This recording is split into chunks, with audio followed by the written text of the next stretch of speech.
ان الحمد للہ نحمده ونستعینه ونستغفره ونعوذ باللہ من شرور انفسنا ومن سیئات اعمالنا من يهد الله فلا مضل له ومن يضلل فلا هادي له واشهد ان لا اله الا الله وحده لا شريك له واشهد ان محمدا عبده ورسوله بعد اعوذ باللہ من الشیطان الرجیم بسم اللہ الرحمن الرحیم انا نحن نزلنا الذکر وانا له لحافظون صدق اللہ العظیم۔ میرے انتہائی قابل احترام بھائیوں، بہنوں، دوستوں اور ساتھیوں، آج میں قرآن کے موضوع پر کہ قرآن کا پیغام میرے نام، اس موضوع پر کہ قرآن حقیقت میں ہم سے کیا چاہتا ہے، قرآن سے ہم کس طرح ایک محبت کا رشتہ پیدا کر سکیں، قرآن سے ہم وہ تعلق پیدا کر سکیں کہ جس کے نتیجے میں ہم قرآن کے ثمرات سے زیادہ فائدہ اٹھا سکیں، قرآن ہماری زندگیوں میں نور اور روشنی بن جائے، قرآن ہمارا اللہ سے تعلق قائم کرنے کا ذریعہ بن جائے، قرآن روز حشر ہمارے لیے شفاعت کا ذریعہ بن جائے۔ تو آج قرآن کے اس اصل پیغام کو ہم سمجھنے کی کوشش کریں گے، اور آج کے پس منظر میں کہ قرآن میں وہ کون سی طاقت ہے، وہ کون سی قوت ہے، وہ کون سا جذبہ یہ پیدا کرتا ہے کہ جس کے نتیجے میں یہ 23 سال کے بہت کم عرصے میں عرب کے اس معاشرے کو کہ جو جہالت کے اندھیروں میں تھا، وہ معاشرہ کہ جو دنیا کے نقشے میں لوگ اسے کوئی اہمیت نہیں دیا کرتے تھے،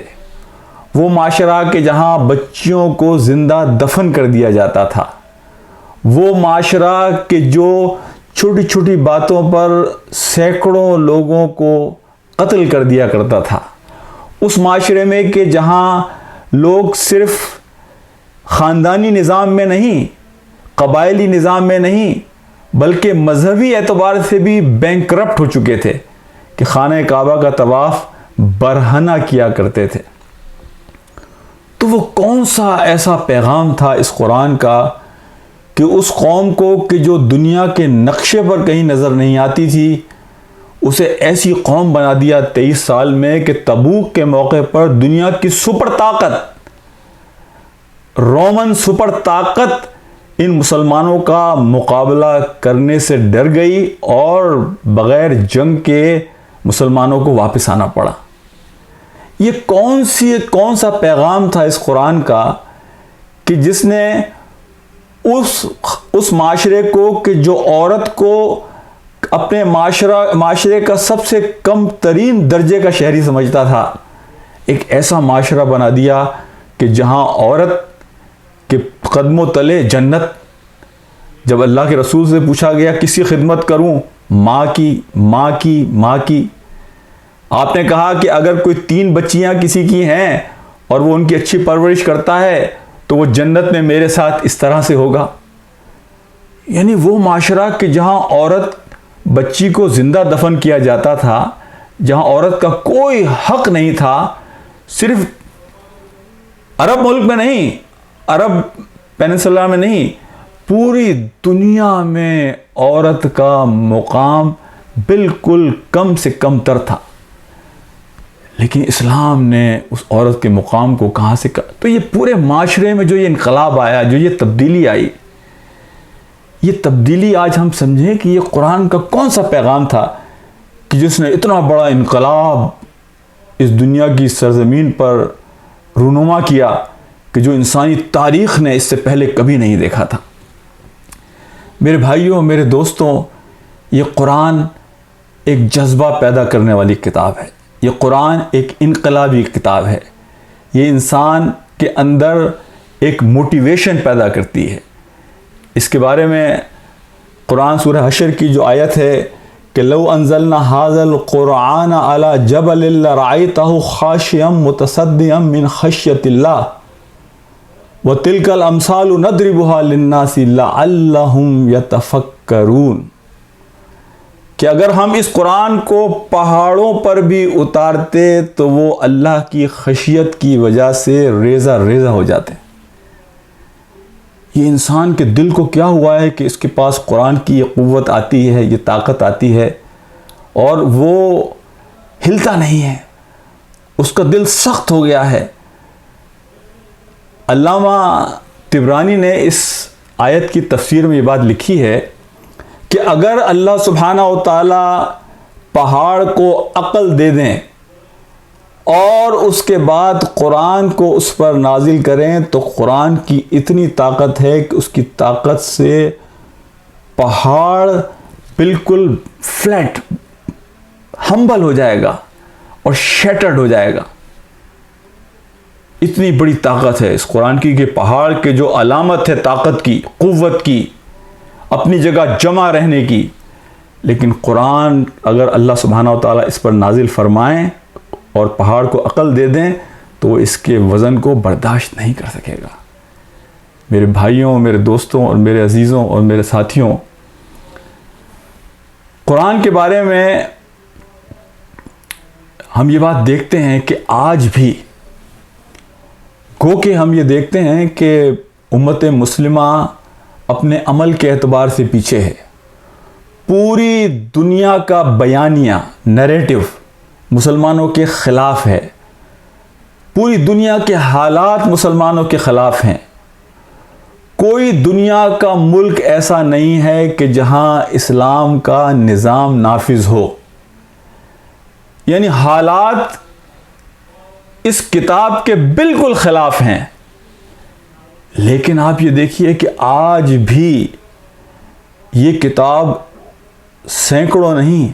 ہزاروں نہیں، لاکھوں لوگوں کی زندگیوں کو تبدیل کر کے رکھ دیتی ہے۔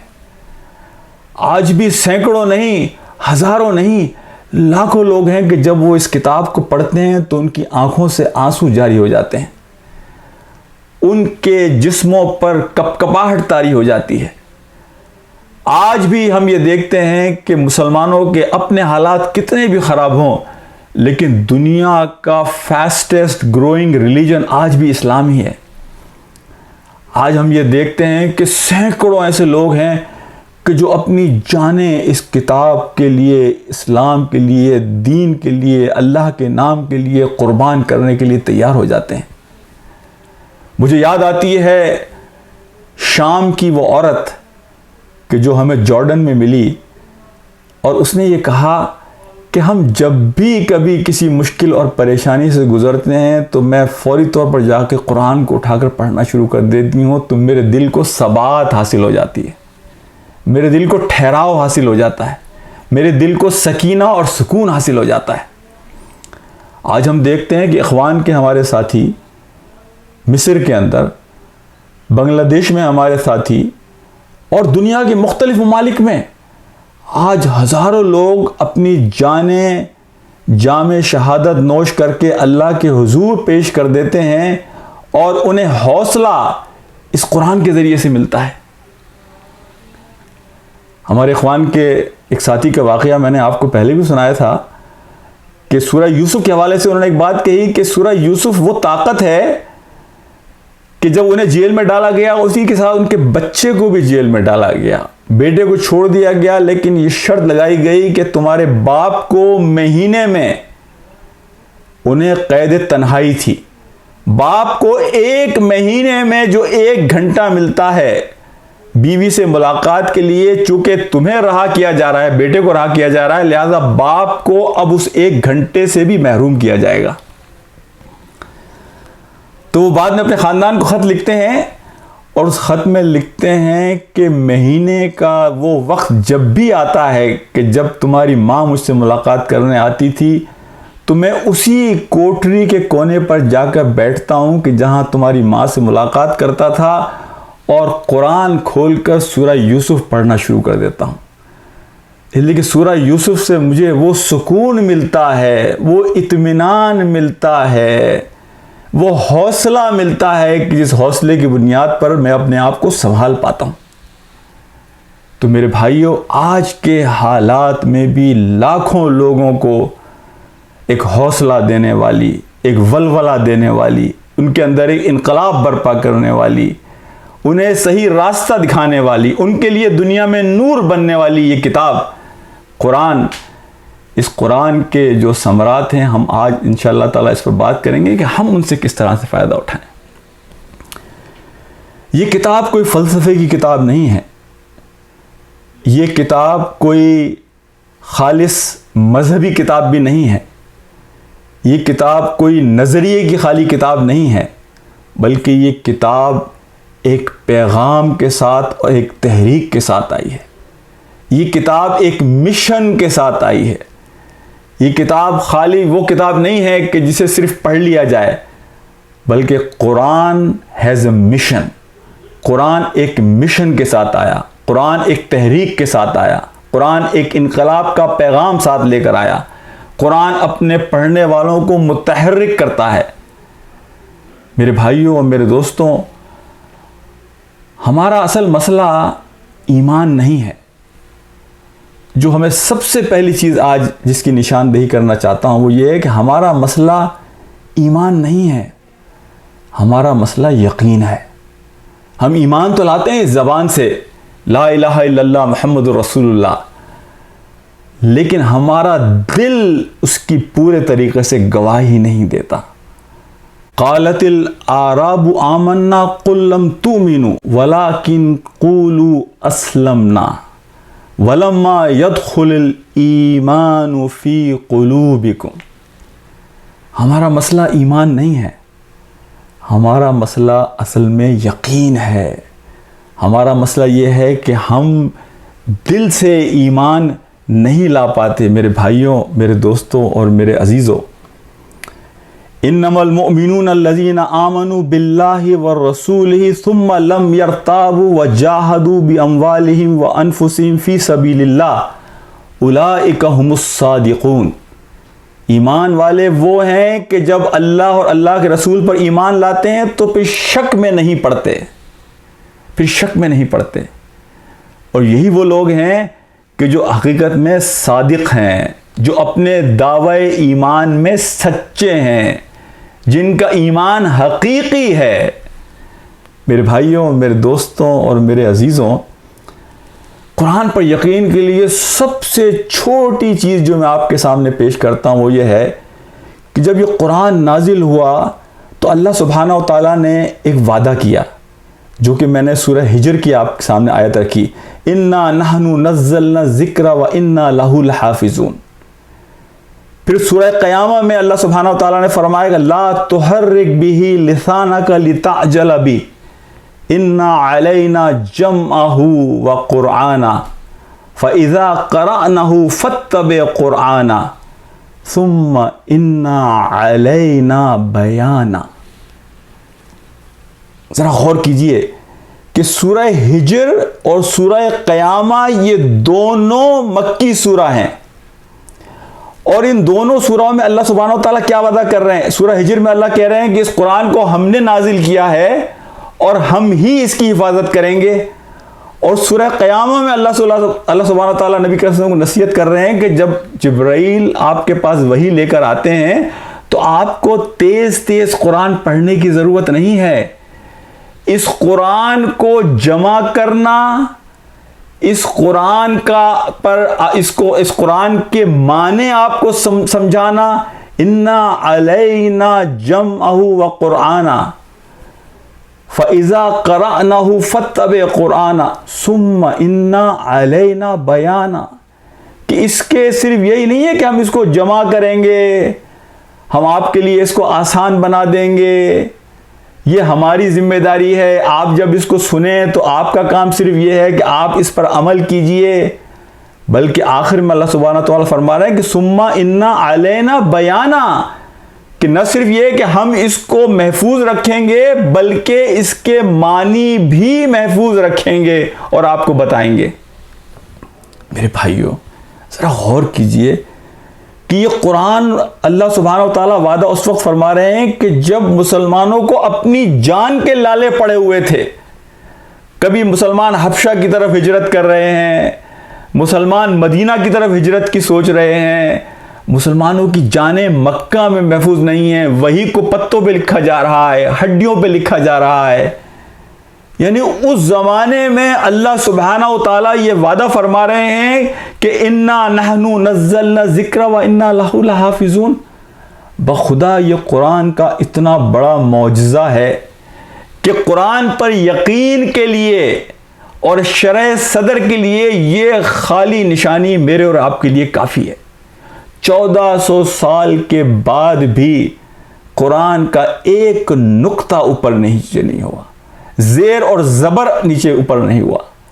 میرے بھائیوں, قرآن کا نسخہ دنیا میں کہیں سے اٹھا کر دیکھ لیجئے, اللہ نے اپنے وعدے کو پورا کر کر ہمارے لیے ایک معجزہ فراہم کیا. میرے بھائیوں اور میرے دوستوں اور میرے عزیزوں اور میرے ساتھیوں, سورہ حشر کی یہ آیت بھی میں آپ کے ساتھ شیئر کروں. بعد اعوذ باللہ من الشیطان الرجیم, وَلَا تَكُونُوا كَالَّذِينَ نَسُوا اللَّهَ فَأَنسَاهُمْ أَنفُسَهُمْ أُولَئِكَ هُمُ الْفَاسِقُونَ.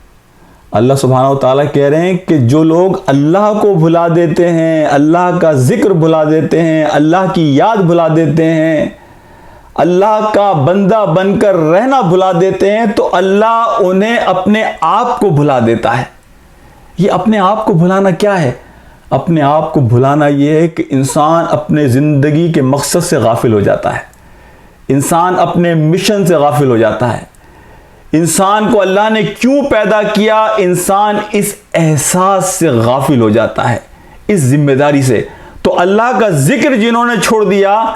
اللہ کو یاد کرنا جنہوں نے چھوڑ دیا, اللہ کو بڑا بنا کر رکھنا جنہوں نے چھوڑ دیا, تو اللہ یہ کہتا ہے کہ ان کی سزا یہ ہوتی ہے کہ وہ خود ان کو اپنے آپ کو بھلا دیتا ہے. تو اپنے آپ کو بھول جاتے ہیں کہ ہم آئے کیوں تھے اس دنیا میں. وہ ایک ایسے مسافر کی طرح دنیا میں زندگی گزار رہے ہوتے ہیں کہ جو گمشدہ مسافر ہے, کہ جو اپنی منزل کو بھول چکا ہے, اسے پتہ نہیں ہے کہ اسے جانا کہاں ہے. وہ پاگلوں کی طرح کبھی ادھر جاتا ہے, کبھی ادھر جاتا ہے, کبھی ادھر جاتا ہے, لیکن اپنی منزل کا پتہ گم ہو چکا, منزل کا ادراک ختم ہو چکا. وہ اب بالکل ایک پاگل انسان کی طرح, جو بھٹکا ہوا انسان ہے اس کی طرح گھومتا پھرتا نظر آتا ہے. میرے بھائیوں, میرے دوستوں اور میرے عزیزوں, حسن بصری رحمۃ اللہ علیہ نے ایک بہت اچھی بات کہی, جو آج کے ہمارے حالات ہیں اس کے حساب سے یہ بات بہت مناسب معلوم ہوتی ہے. حسن بصری کے بارے میں آپ کو معلوم ہے رحمۃ اللہ علیہ, یہ وہ حسن بصری ہیں کہ جن کی والدہ ام سلمہ رضی اللہ تعالی عنہ, جو نبی پاک صلی اللہ علیہ وسلم کی زوجہ محترمہ ہماری ماں ہیں, ان کے گھر میں کام کرتی تھی حسن بصری کی والدہ محترمہ. حسن بصری کی پرورش, ان کی تربیت, ان کی تعلیم کس کے زیر سایہ ہوئی؟ حضرت ام سلمہ, جو خود قرآن کی بہت بڑی یعنی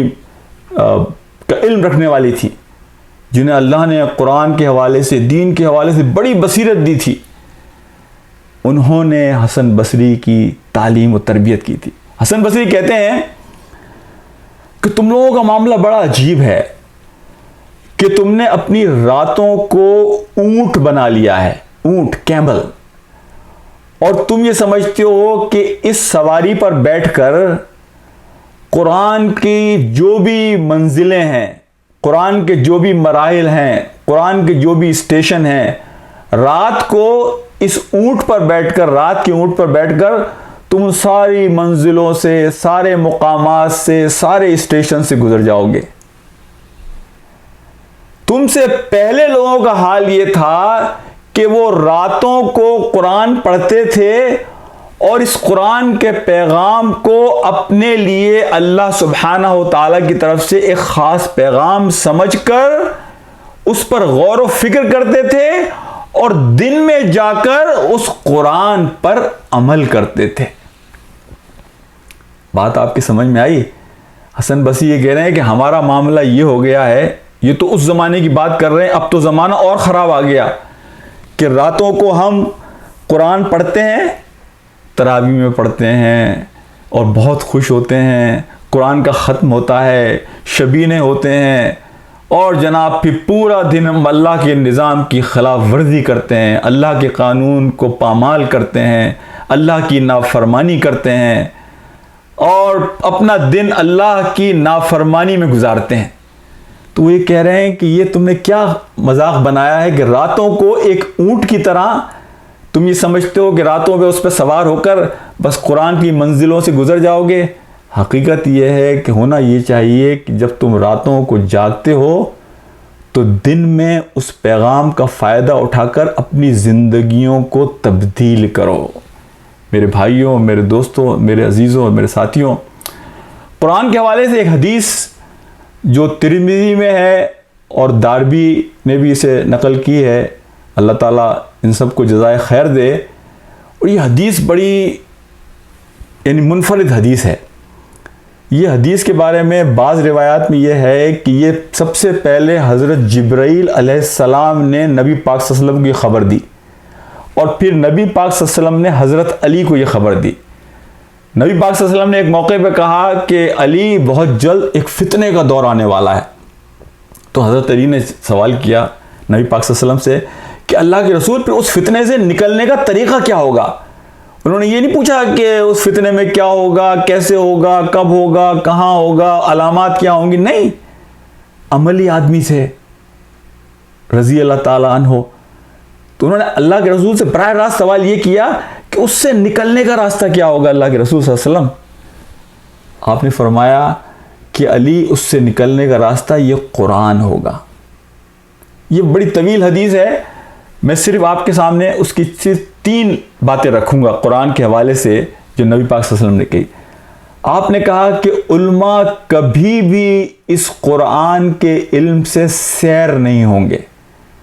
یعنی جب بھی وہ قرآن سے رجوع کریں گے تو قرآن اپنی آیات کی انہیں ایک نئی تازگی دے گا، نئے معنی دے گا، نیا حوصلہ دے گا، نئے پہلو، نئے زاویے دکھائے گا. وہ کبھی سیر نہیں ہو سکیں گے قرآن کے اسباق سے، قرآن کے سبق سے، قرآن کے پیغام سے. دوسری بات آپ نے یہ کہی کہ اس کو پڑھنے والا کبھی بور نہیں ہوگا. اور کتنی حقیقت بات ہے کہ 200 سال، اگر 10 سال 5 سال کوئی ایک کتاب چل رہی ہو، آپ اسے 2 دفعہ پڑھیں گے، 3 دفعہ پڑھیں گے، اور اس کے بعد آپ بور ہو جائیں گے، آپ اس کتاب کی طرف دیکھنا بھی نہیں چاہیں گے. 1400 سال سے یہ کتاب ہمارے درمیان ہے، لیکن آدمی کا دل روزانہ چاہتا ہے کہ اس قرآن کی طرف دوڑے، اس قرآن سے محبت کرے. تیسری بات آپ نے یہ فرمائی کہ اس قرآن کے عجائبات، اس قرآن کے خزانے وہ کبھی ختم نہیں ہوں گے. اور یہ حقیقت ہے، بخدا آپ کے ایمان کے لیول پر ڈیپینڈ کرتا ہے کہ جب آپ کا ایمان جتنا بلند ہوگا آپ قرآن کی طرف جائیں گے، قرآن اپنے دروازے آپ کے اوپر کھولے گا، قرآن اپنے ونڈو آپ پر کھولے گا، قرآن اپنے خزانے آپ پر کھولے گا، اور نئی نئی چیزیں آپ کو اس قرآن کے اندر نظر آئیں گی. میرے بھائیوں، میرے دوستوں اور میرے عزیزوں، اب میں آپ کے ساتھ کچھ ایسی ٹپس شیئر کرنا چاہتا ہوں کہ جن کے ذریعے سے ہم یہ بات سیکھیں کہ ہم قرآن کو اپنی زندگیوں کا رہنما کیسے بنا لیں. قرآن ہمارے لیے ایک محبت کا ذریعہ بن جائے، قرآن اللہ سے رابطے کا ایک ذریعہ بن جائے، اور ہم اس کے ثمرات سے زیادہ فائدہ اٹھا سکیں. سب سے پہلی بات تو یہ ہے، یاد رکھیے کہ اپنے دل میں قرآن سے ہدایت حاصل کرنے کے لیے اخلاص پیدا کیجیے. الف لام میم ذالک الکتاب لا ریب فیہ ھدی للمتقین. یہ ہدایت فراہم کرے گی، بالکل صاف قرآن نے کہہ دیا ان لوگوں کو کہ جو تقوی رکھتے ہیں، جو اللہ کا خوف رکھتے ہیں، جو اللہ سے محبت رکھتے ہیں، جنہیں ہمیشہ یہ خوف رہتا ہے کہ اللہ کی محبت ہم سے نہ چھن جائے، جو ہمیشہ یہ احساس رکھتے ہیں کہ اللہ ہمیں ہر وقت دیکھ رہا ہے. وہ اپنے آپ کو ان تمام برائیوں سے دور رکھتے ہیں کہ جن برائیوں کے نتیجے میں وہ اپنے رب کو اپنے آپ سے ناراض کر لیں. تقوی اس کو کہتے ہیں. تو سب سے پہلی چیز یہ ہے کہ اپنے دل میں اخلاص کے ساتھ یہ نیت پیدا کیجئے کہ مجھے اس قرآن کی طرف رجوع کرنا ہے ہدایت حاصل کرنے کے لیے. دوسری بات یہ ہے کہ اپنے دل کو قرآن کے لیے کھولیے. تیرے ضمیر پہ جب تک نہ ہو نزول کتاب، گرہ کشا ہے نہ رازی نہ صاحب کشاف. میرے بھائیوں، میرے دوستوں، کہ یہ بات کہتا ہے شاعر کہ جب تک یہ قرآن تیرے ضمیر، تیرے دل پر نہیں آئے گا، امام رازی جیسا بڑا مفسر اور زمخشری جیسی تفسیر یہ بھی تجھے ہدایت نہیں دے سکتی، تجھے نور فراہم نہیں کر سکتی. قرآن سے ہدایت حاصل کرنے کے لیے تجھے اپنے دل کو قرآن کے لیے کھولنا ہوگا. امام غزالی ایک بات لکھتے ہیں کہ جس میں وہ یہ کہتے ہیں کہ کسی شخص نے ان سے کہا کہ مجھے اپنے ایمان میں حلاوت محسوس نہیں ہوئی اس وقت تک کہ جب تک میں نے قرآن کو یہ سوچ کر نہیں پڑھا کہ یہ قرآن جبرائیل کے ذریعے نبی پاک صلی اللہ علیہ وسلم کے پاس آیا اور نبی پاک صلی اللہ علیہ وسلم سے ہمارے تک پہنچا، اور پھر میں نے یہ احساس پیدا کیا کہ جیسے یہ قرآن براہ راست اللہ کا کلام ہے جو مجھ سے مخاطب ہے،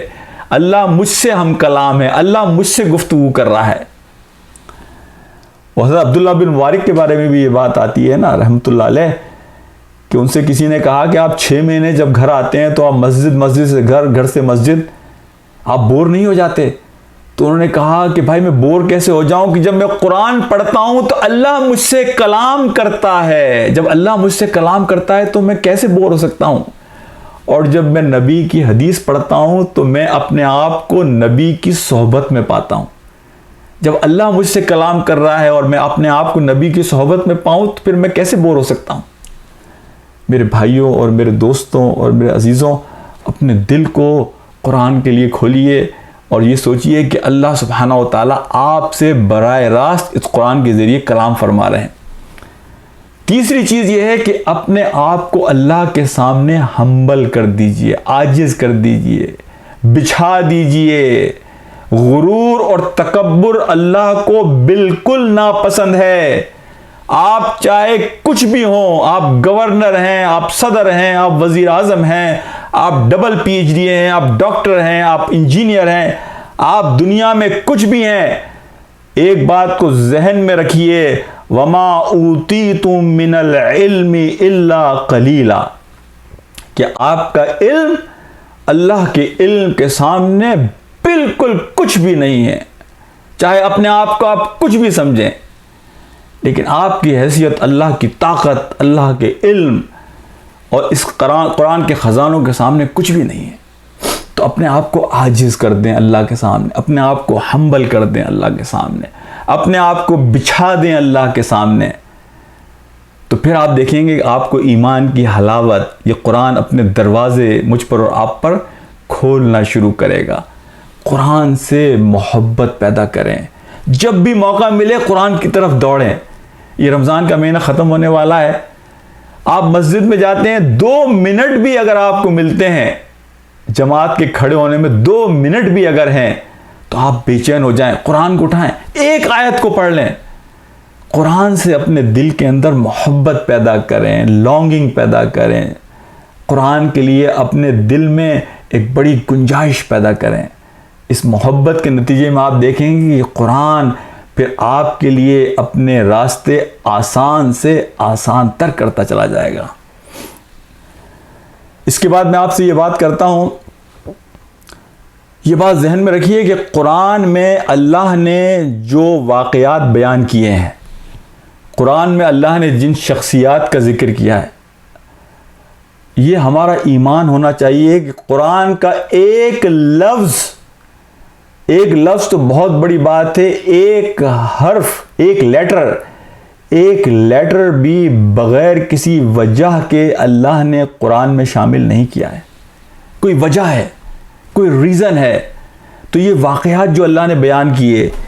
یہ جو مختلف شخصیات قرآن میں اللہ نے بیان کی، فرعون ہے، قارون ہے، حامان ہے، ابراہا ہے، ابو لہب ہے، یہ سارے کے سارے کردار اللہ نے اس لیے بیان کیے کہ یہ کردار دنیا میں ہر موقع پر موجود ہوں گے. ان کے نام مختلف ہو سکتے ہیں لیکن یہ کردار دنیا میں ہمیشہ موجود رہیں گے. آج بھی آپ کو قارون نظر آئیں گے, آج بھی آپ کو حامان نظر آئیں گے, آج بھی آپ کو فرعون نظر آئیں گے, آج بھی آپ کو ابو لہب جیسے کردار نظر آئیں گے.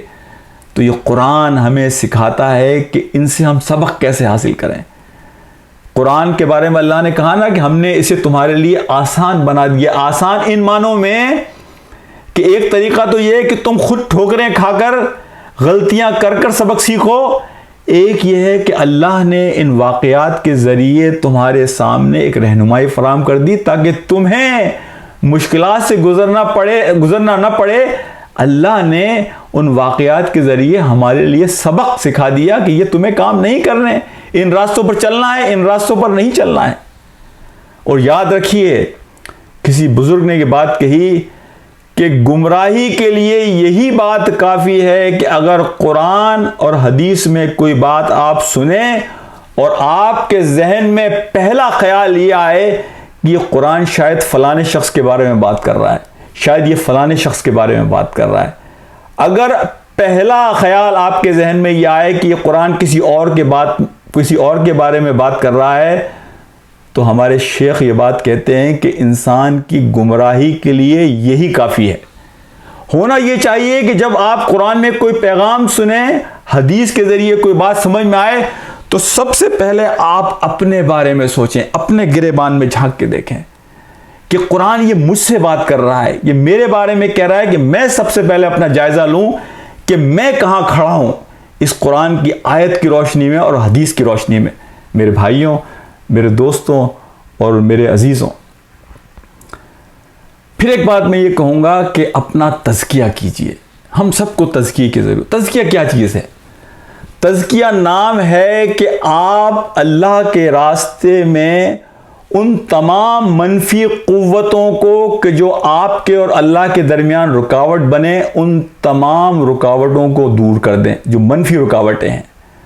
اور وہ ساری مثبت طاقتیں, مثبت قوتیں, مثبت چیزیں جو آپ کے اس راستے کو آسان بنا دیں, اللہ کے ساتھ آپ کے تعلق کو جوڑنے میں آپ کی مدد کریں, آپ ان تمام چیزوں کو حاصل کریں اور ان کو فراہم کریں. دیکھیں, ہماری شخصیت کے دو حصے ہیں. ایک ہے بہیمی, جسے آپ یہ کہہ سکتے ہیں کہ جو جانوروں والی خصوصیات ہیں, اور دوسری ہے ملکی کہ جو فرشتوں والی خصوصیات ہیں.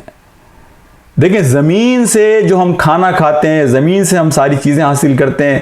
ہماری ساری کمزوریاں انسانی کمزوریاں ہیں اس بہیمی قوت کی وجہ سے, اس بہیمی طاقت کی وجہ سے, اس بہیمی شخصیت کی وجہ سے کہ جو حیوانی قوت ہے, حیوانی طاقت ہے جو زمین سے ہم حاصل کرتے ہیں. اور ہماری ساری خصوصیات, ہماری ساری صفات اس ملکی طاقت کی وجہ سے, ملکی شخصیت کی وجہ سے, اس تعلق و انسپائریشن کی وجہ سے ہے کہ جو ہماری شخصیت کا دوسرا حصہ ہے. تو دیکھیے, انسانوں میں ابن قیم نے یہ بات کہی رحمۃ اللہ علیہ کہ انسانوں میں کچھ ایسے ہیں کہ جو ان دونوں چیزوں کے درمیان, حیوانی قوت اور فرشتوں والی قوت, ملکی قوت, کہ وہ اپنے آپ کو حیوانی قوتوں کی طرف زیادہ لے جاتے ہیں تو وہ زمین کی طرف گرتے چلے جاتے ہیں, اسفل سافلین کی طرف گرتے چلے جاتے ہیں. کچھ لوگ ایسے ہیں جو ان کو برابر لے کر چلتے ہیں, لیکن کچھ لوگ ایسے ہیں کہ جو اپنی حیوانی طاقتوں کو, حیوانی قوتوں کو قابو میں رکھتے ہیں اور اپنی ملکی فرشتوں والی قوتوں کو اوپر لاتے ہیں. تو اس کے نتیجے میں وہ فرشتوں سے بھی زیادہ اعلیٰ مقام حاصل کر لیتے ہیں. انسان واحد اللہ کی وہ مخلوق ہے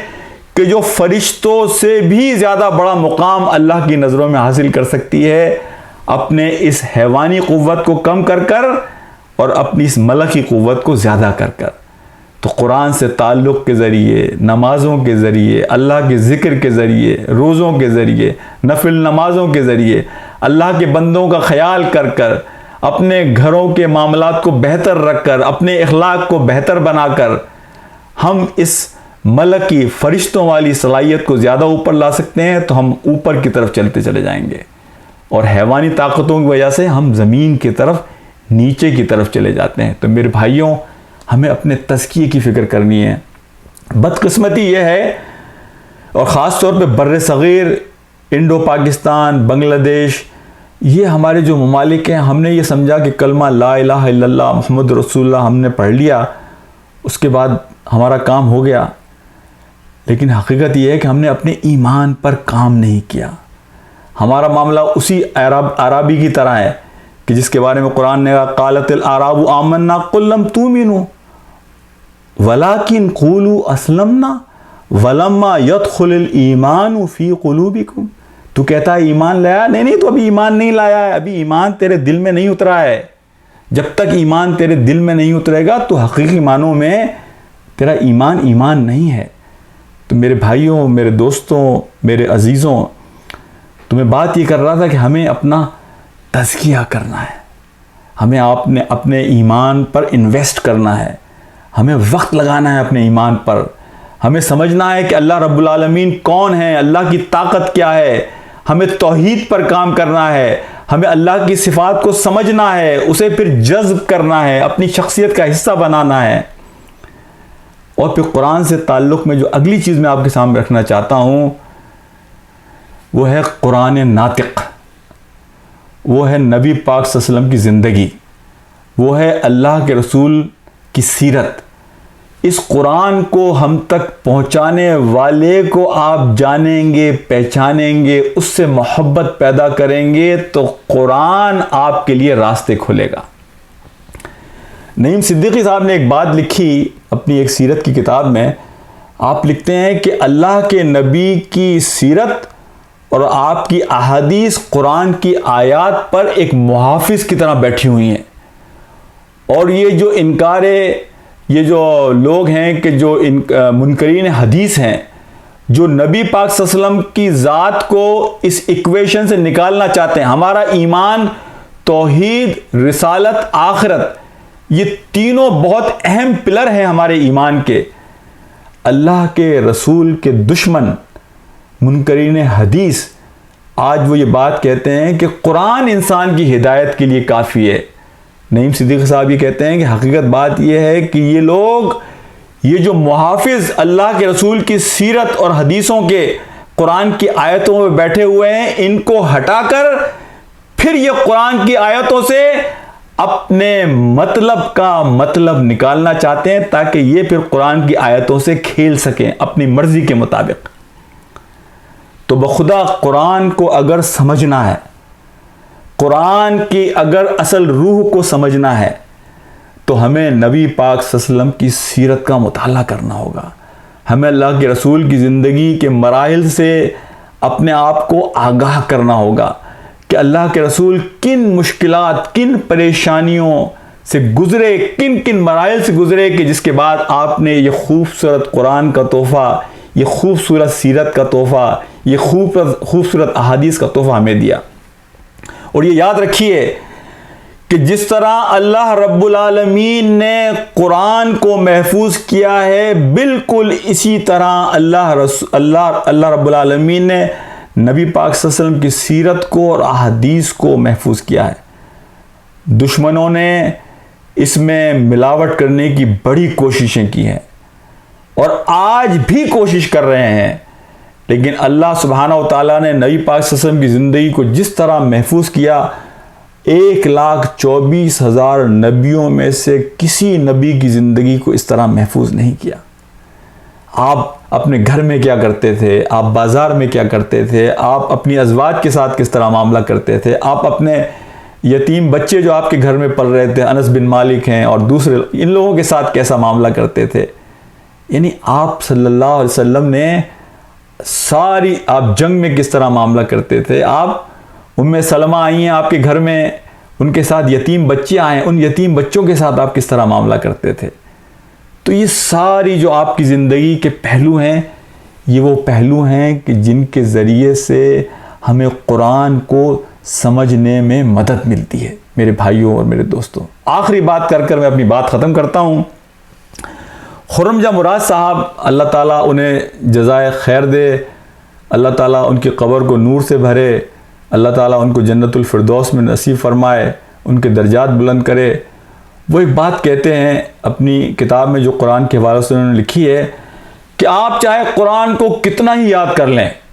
آپ قرآن کو کتنے ہی خوبصورت انداز میں پڑھ لیں، آپ قرآن کا کتنا ہی علم حاصل کر لیں، لیکن قرآن اپنے خزانے آپ پر اس وقت تک نہیں کھولے گا جب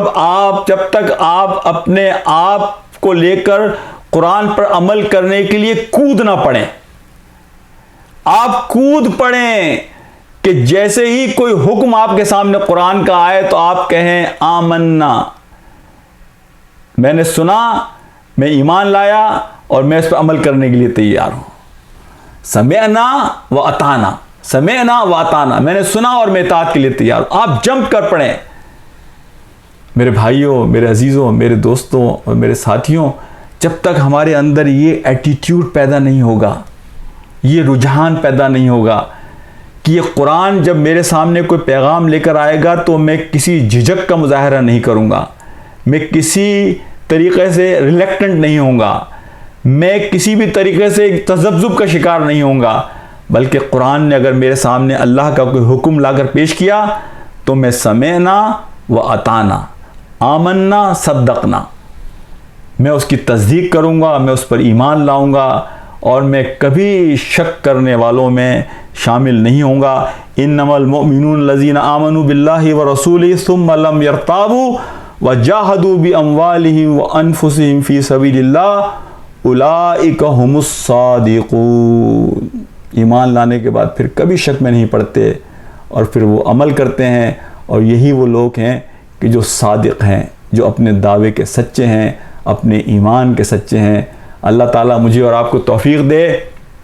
کہ ہم اس قرآن کے نور سے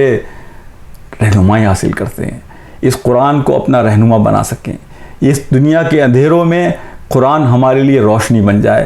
میرے بھائیوں، میرے عزیزوں اور میرے دوستوں، اس کا صرف ایک ہی واحد راستہ ہے کہ اخلاص کے ساتھ اللہ کی طرف رجوع کیجئے، اپنے دل کو کھولیے اور اپنے آپ کو عمل پر آمادہ کیجئے، نبی پاک صلی اللہ علیہ وسلم کی زندگی کے بارے میں جانیے، پڑھیے اور پھر اپنے آپ کو اللہ کے حوالے کر دیجئے اور اپنی آخرت کو اپنی دنیا کے سامنے ہمیشہ ترجیح دیجئے، اس لیے کہ آخرت ہی کی زندگی وہ زندگی ہے کہ جو خیروں و ابقا،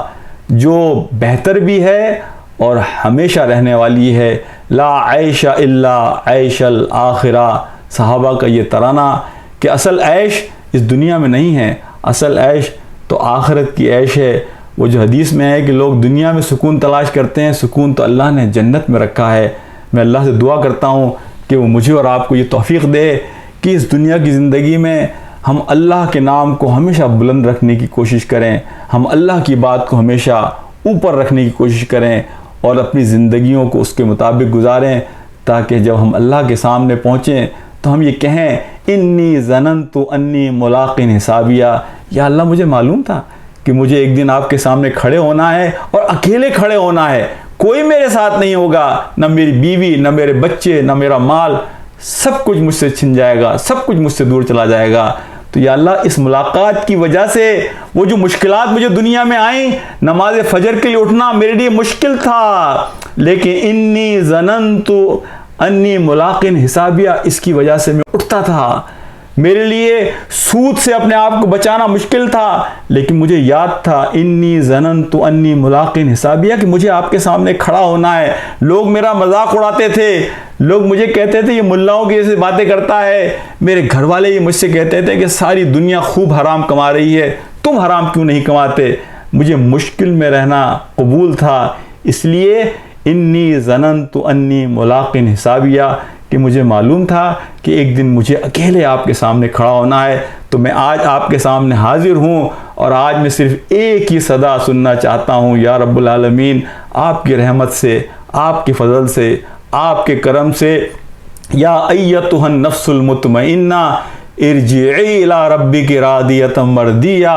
فادخلی فی عبادی